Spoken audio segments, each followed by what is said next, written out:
MMA Inside the Cage, presented by Elevation Training Mask. Welcome back to MMA Inside the Cage, third round action. MMA Inside the Cage is back live on the road Saturday, June 29th for Ninja Fighting Challenge number 3, Annihilation. Casey, you're going to be in the house, and you're going to be bringing home all the highlights. Well, while the Ninja is known as a silent assassin, this card promises to be quite the opposite. Nate Jolly has put together a card that will no doubt electrify the Bristol audience for a third time. That same night, I'm going to make my Alabama debut, announcing for Strike Hard Productions in Montgomery. Check them out at strikehardproductions.com. Next weekend, we're splitting up again. I'm heading to the Swamp Fox in Marion, North Carolina, announcing USFFC number 13, the first Pro-Am there for Scott Price in the U.S. Freedom Park. And I'm on my way back north with Jennifer O doing a little ring announcing and interviewing for Full Nelson Promotions Death Grip live at Fat Daddy's in Alexandria, Minnesota. You know, the promoter Sean Nelson, he's main eventing this show against rival promoter Dean Lamb. Oh man, FullNelsonPromotions.com. If you've never seen these guys, they are awesome. To get MMA ITC at your event, just send an email to MMAInsideTheCage@gmail.com. Speaking of July 6th, Cage Warriors 56 is only a week away, and like XFC did, they're going to make a valiant homecoming. It's going to be at the Forum in London, and Casey, there's just something about coming home. Cage Warriors is the quintessential UK event, taking their promotion throughout Europe and into Asia, but there's nothing like the fan base of your hometown promotion to electrify an event. Well, I'll tell you what, the main event looks to be a battle of mega proportions. Vincent Del Guerra, who's on a 3-fight roll, looks to match up with Bola Omayeli. Omayeli is on a 5-fight streak, and I just want to know how Casey Oxenine sees this fight panning out. Well, as you mentioned, Bola is on a 5-fight win streak, all by finish, and he looks absolutely dominant, but Vincent Del Guerra is certainly no slouch. Aside from a TKO loss due to a shoulder injury back in October, he has been supremely dominant over the last several years. Tough one to call, but I'm going to go with Del Guerra. Okay, well, it's not a bad pick. I'm going to go with Omayeli. I think he's just a wrecking ball. I think he gets a TKO there.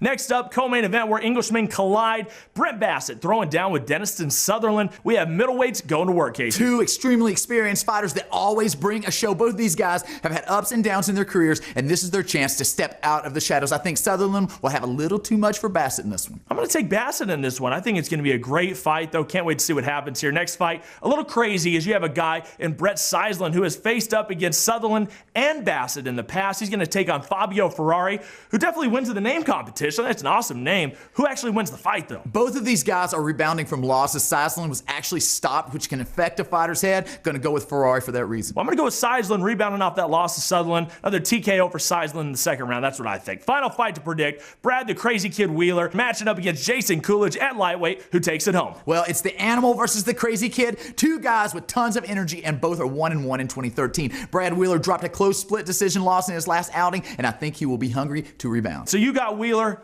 I think I'm going to take Wheeler too. I saw him in person there in Wales, and I think he gets the win there. Cage Warriors 56, July 6th, London, England. You got the picks there, and you can watch all the fights by going and checking out MMAJunkie.com for the stream. And for all info Cage Warriors, it's CageWarriors.com. How about a double feature for your main event of the week? Two awesome finishes from two fighters on the Cage Warriors 56 card. It's your MMA Inside the Cage main event of the week. From London, England, here is Brent Bassett. Don't expect a fast start from Ling. He tends to spend a little time working out his opponents before turning the heat up. Yeah, we've seen, John, that once it comes to the second round, he really puts his pedal to the floor. And, you know, if he gets that top position, starts landing any of those elbows, it's a bad place to be under. So Ling obviously vertically superior and will be looking to use his ranginess, but he gets clipped. And a huge right hand from Brent Bassett. Wow. He has been victorious here in Jordan. He fights out of and joins us from Essex, England. Here is Brett Seislin. Brett Seislin in the white shorts with Victor Peixoto in the black shorts. Victor grabbed me in the hallway and said, how does Brett think he's going to win the fight? He said he will win the fight in his dreams.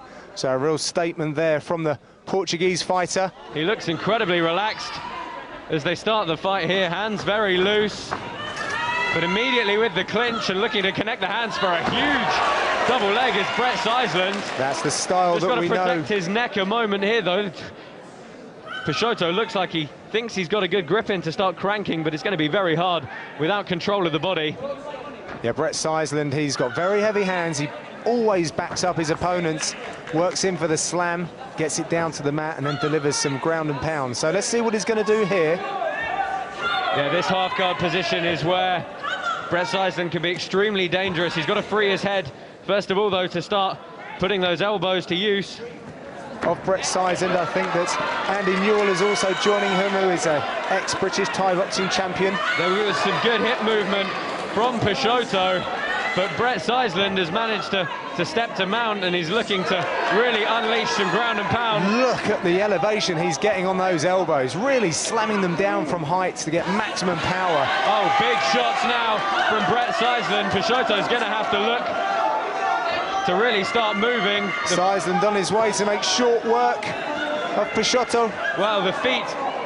Oh. That was enough for Neil Hall. That was it.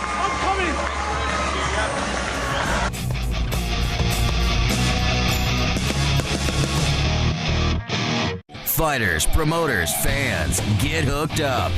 Send us your best knockouts and submissions by going to MMAInsideTheCageTV.com and clicking Get On Air.